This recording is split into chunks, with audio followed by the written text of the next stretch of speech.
All right, here we go. We starting off the week right. We're 10 days away, 9 days away. We got iKON Fighting Federation 1 live on UFC Fight Pass. Big fight on it. My main man, Ravon Baxter. How you doing, my man? I'm doing good. How you doing, mister? Doing good, man. Doing good. How's weight? 10 days away, 9 days away. You doing all right? I can fight tomorrow. Really? Yes, sir. That's good. That's great. Always, baby. That's like the first fight. You know what I mean? I talk to so Yeah. many people. They're like, that's definitely the first fight. Is my weight's good and my mind's good. The rest will just come all in. So very good. So you're ready to go. Hey, yes, the fight's the fun part. The fight is the time I can't wait for, man. I can do it tomorrow. Okay, I got so much, but so when we started setting up this interview, I looked back on some of your stuff and I watched a couple of your fights. One thing I want to give you a big compliment. I love how composed and kind of calm you are in the cage. Usually, it's a lot of people you can see are very antsy. Holly Holm like runs back and forth before her fights. You're ready to go. You feel like seems like you got all the books is there, all the training's done. Now it's just you just have to do it. You just have to do the work. Where do you get that mentality from? So honestly, I'm glad you asked that question. I've been fighting my whole life, and not even as competition. I've been kicked out of literally every school I've ever went to for fighting. When I was younger, I don't know what was wrong with me, but I used to just fight at the drop of a hat. You see what I'm saying? Right. Like all the time. Fighting the streets. I've been to some fights where people lost their lives at. You see what I'm saying? That's where I come from. And I decided when I was 21 years old, I beat up an Army soldier. He was 6'6", and I was like, I might be good at this. So I decided to get in the gym and train. And I had the composure. I just didn't have the skill. And now all that's coming combined because now I've built my skill up, and it's only going to get better as time goes on. I'm only 3 years into this, and the composure is already there. So I feel like it's a perfect storm. Right. So what was that very moment? Was it the fight with the Army guy that you were like, okay, I'm going to try to be an amateur, try to be professional, try to learn grapple? And was that moment? Yes, sir. Actually, a couple years before that, my best friend, my brother, he passed away. His name is Adam Marquez. We went to go fight these guys. There's 3 guys and 3 of us. We didn't like each other, so we went to go fight them. Started fighting, and a guy put out a gun and started shooting. He died right there in front of me. Wow. That's the worst thing that's ever happened to me. Right. Worst thing I've ever seen. And after that, I went downhill. I started doing just bad stuff because I didn't know how to deal with it. I was young. I was 18. I didn't know how to deal with that type of pain. And when I was 21, I just realized I didn't want to get in trouble no more. I didn't want to. People's parents wouldn't let them hang out with me. And I've always been like Mr. Personality. I've always liked people. I love people. And people's parents wouldn't let them hang out with me. Nobody would hang out with me. They think they'd get in trouble. And it just really crushed me. So I was like, you know what? I'm going to flip it around. I'm going to do something crazy with it. Because I can't stop fighting. I'm addicted to it, baby. I don't know what's wrong with me. But I was like, let me go to a gym. I walked to the gym. I told the coach, I want to fight tomorrow. He's like, yeah, whatever. You're training. I was training, throwing up. But hey, I stayed. I went every day for like 2 years to the gym. Every day, Sunday too. God, man, I love that. I love it.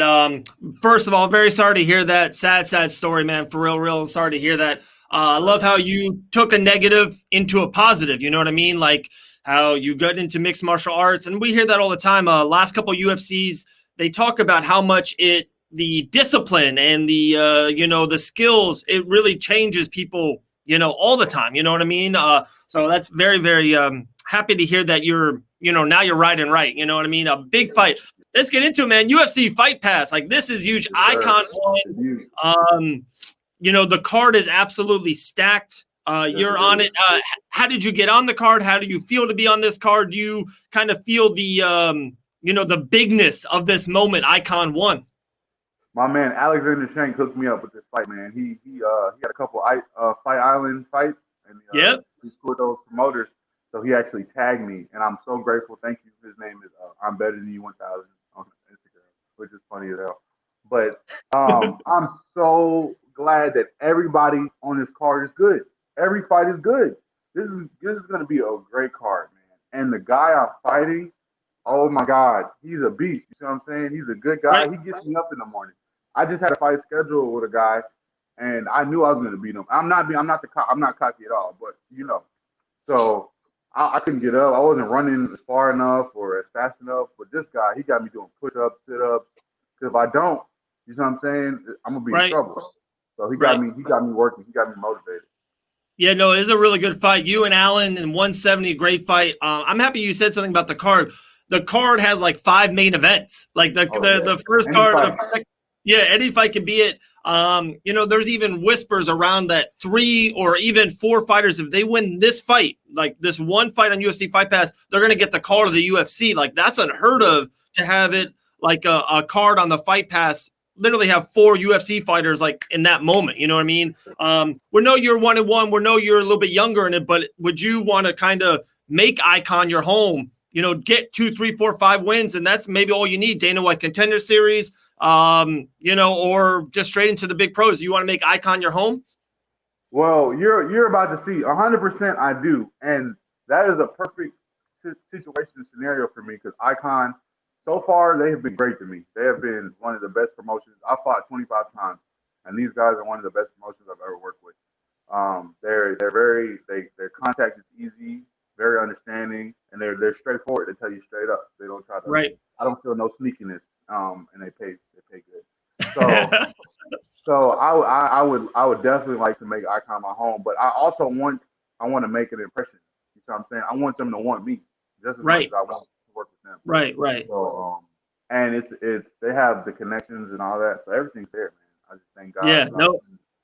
100%, man. I feel the same way. I've been working with them for a while now. Like I said, I still do a lot of stuff with Island Fights. And like you said, they always communicate with you. They pay you right. It's a good family too. It's like not even like they're just paying you and they just want whatever you're given. Like they want to know what's up with you, how you're doing in life on a daily basis. They want to know how to make, Ravon the best Ravon that you can be, the best fighter you can be going forward, even if it's like, switching camps or, getting your medicals right, whatever they do. Like they go above and beyond. It's just who they are, Yes, sir. Yes, sir. I appreciate it. I can't wait. Definitely, man. So, okay, another thing I definitely want to hit on, definitely everyone that's watching, listening to this goes on every podcast version. We're going to get this out here for sure. Your Instagram, Big Shot 170. I love it, man. I'm a fan of your IG. Your stories are funny and great. One you had like on last night, and it really like hit me. I like watched it twice. You were talking about how like there's football players and musicians and all that stuff, and like you want to make them your fans. Like you want to have the biggest people in the world become fans of you through your fighting and being a champion and stuff. Again, like where does that come from? Where does that gut come from? Well, I've always felt like I've been here for a bigger purpose ever since I was little. And stuff, I believe in God. I'm a firm believer in God. And different things and different scenarios would just open itself up to me. Like I've actually met a lot of top UFC fighters. I went to Jackson Week and trained with Cowboy Cerrone. He actually brought me to his house, and that experience was the first time. He's probably the biggest star I've ever met in person and actually interacted with, touched, and whatnot. And I realized at that time that it's possible. You see what I'm saying? I could be a star too. I could be one of those guys that other people look up to. And LeBron James is my favorite basketball player on earth. I don't care if I see anybody else. I wouldn't even react. But him, I'm turning to a little girl. That's LeBron James. You know what I'm saying? And he was tweeting about Stipe because he's from Ohio. And when Stipe was fighting last month, he was tweeting about it. And I was like, oh my God, it is all connected. Those guys are fans of other people too. So they sit down, they don't watch basketball all day. They go watch fighting, boxing, NASCAR maybe. So that really opened my eyes and it really motivated me because I'm gonna make it happen. I've been a fight fan for as long as I remember. I've been, now covering the sport and all of that. There's nothing like it. Just say watch. Like if you and I were walking down the street, we're walking down to any town, and we see a football game, we're like, okay, cool. We see someone playing tennis, we're like, all right, whatever. But if we see a fight, breaks down, everyone comes to watch it. Grandmas come to watch it. Kids come to watch it. Like everyone is like indented inside themselves to watch a fight. So like you said that LeBron's a fight fan, big musicians are a fight fan. When we get fans in the crowd, like the UFC, that front row is like nothing but Shaquille O'Neal and superstars. Exactly. And I can't wait. And you hit the nail on the head. Everybody likes to fight. Everybody. As long as nobody's going to die or get hurt too badly, If there's a referee, everybody's gonna watch, no problem. You Oh, see yeah. what I'm saying? Right. So 100%. it's a primal instinct people have.